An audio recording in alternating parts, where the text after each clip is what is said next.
Hey everyone, welcome back. So today I'm coming to you with a line progression video. I don't know how I forgot to record this for you guys, and now I'm upset because one of my digitals here does not say pregnant anymore, and I wanted to do the line progression video before that went away. But nonetheless, let's get into it. So yeah, starting here, that, my friends, that is an IUD. Yes, I removed it myself.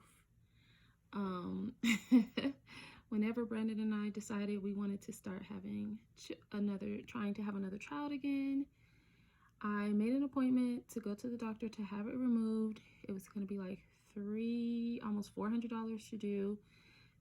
I ended up going down that YouTube rabbit hole, and most of the videos that I found on removing the IUD were from women in Canada.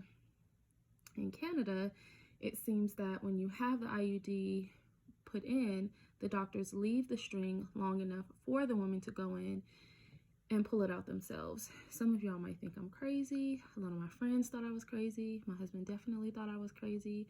I do have a medical background. I'm a respiratory therapist. Has nothing to do with this kind of stuff. But I say all that to say I felt comfortable. I looked up everything, how to do it, what it feels like when it's in place, what it feels like when it's coming out, if there are no issues.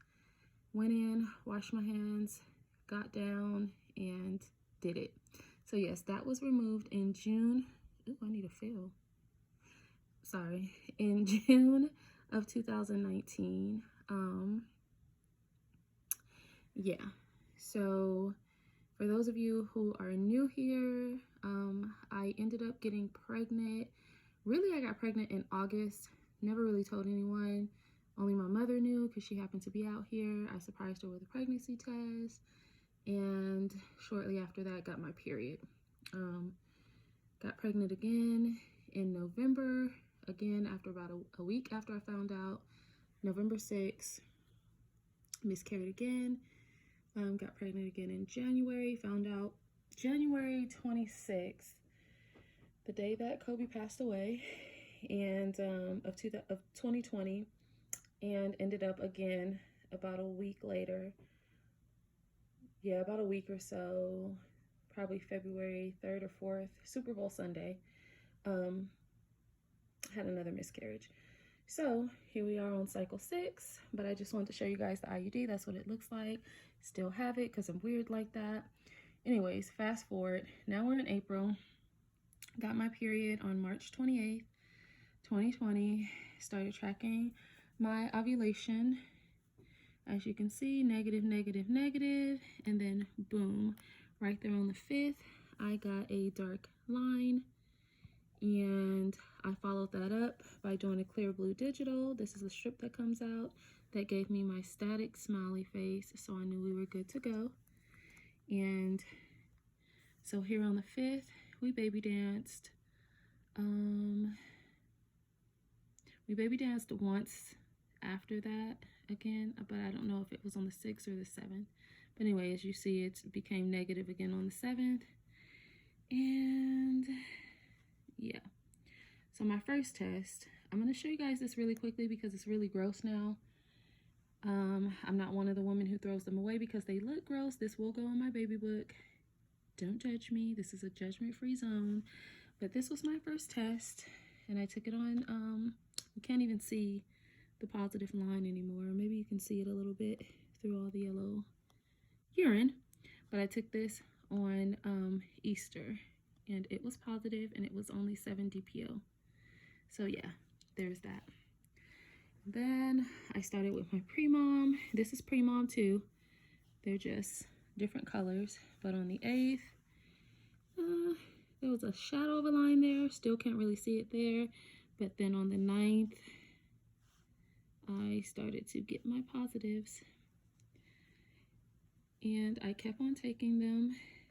Pre-mom had just generously sent me some pregnancy test, and I just took them until I ran out.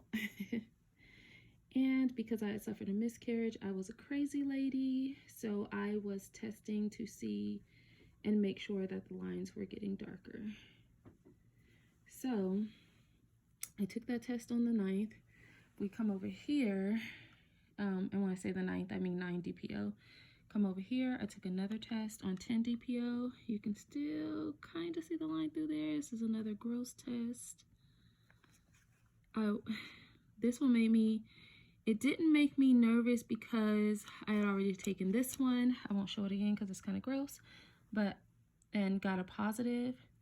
But this one gave me a positive, but these are known for false positives. But it was a pretty dark line. As you can see, you can still see it through the urine, but 11 DPO, took a first response. You can still see the positive line there.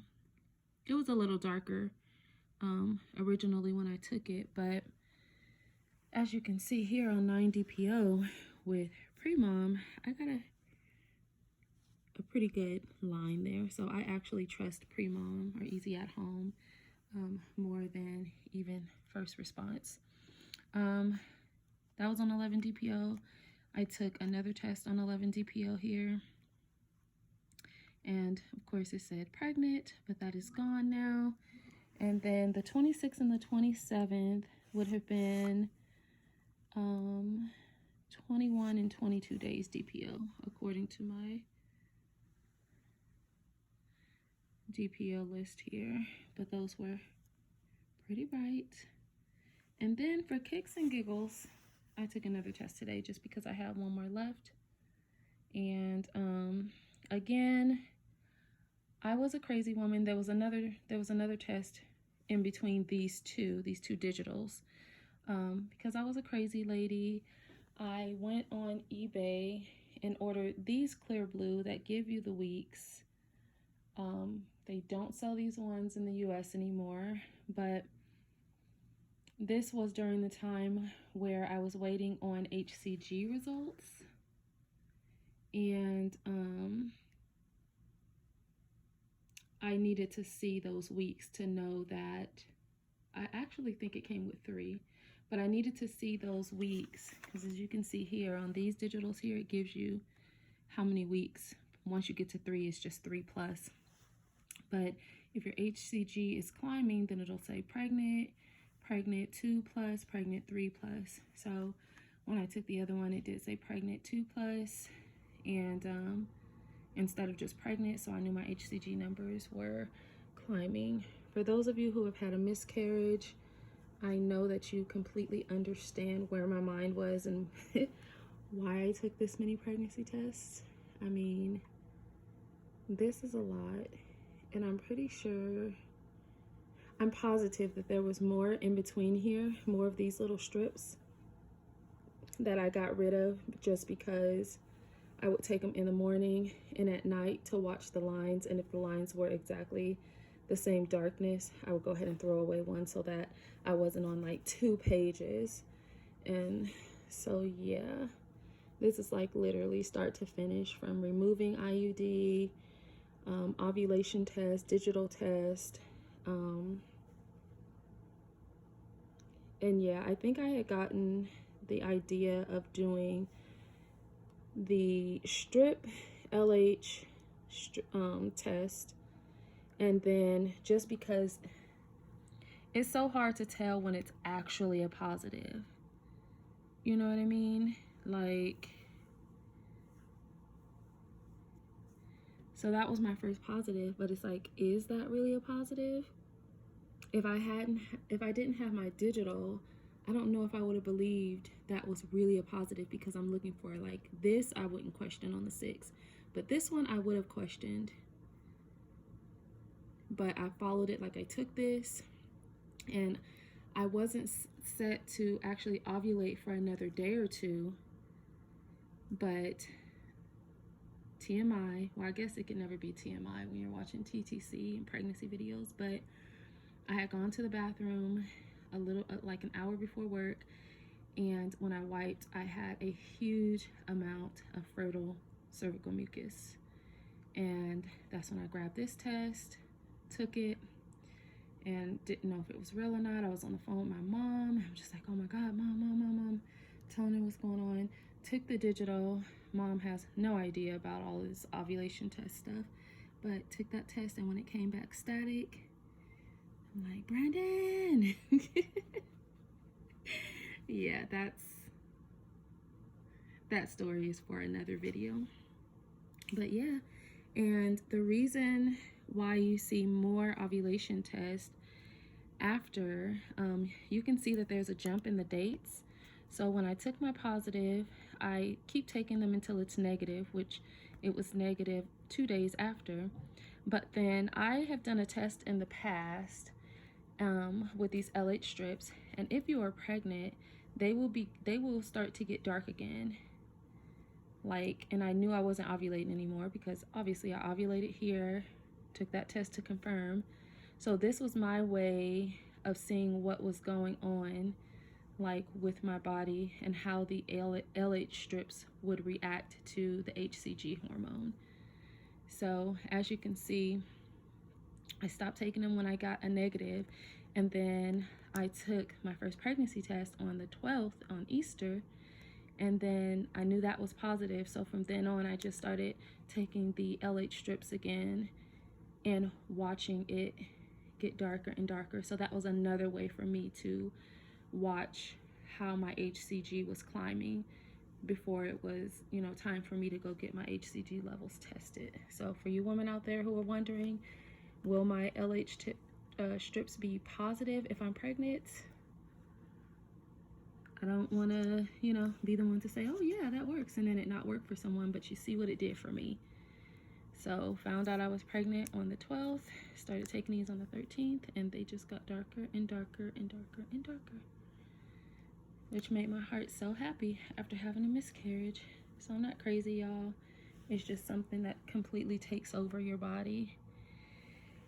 When you get pregnant again after miscarriage, you're so afraid of losing the baby again.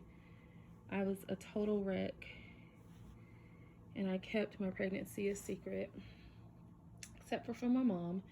I kept my pregnancy a secret for 3 months. Yeah, so anyways, that's my progression line video. If you guys have any questions or comments, go ahead and drop those below. If you are a subscriber already, thank you. If you are new here, feel free to hit the subscribe button and like this video if it helped you at all. Thanks, guys. See you in the next one.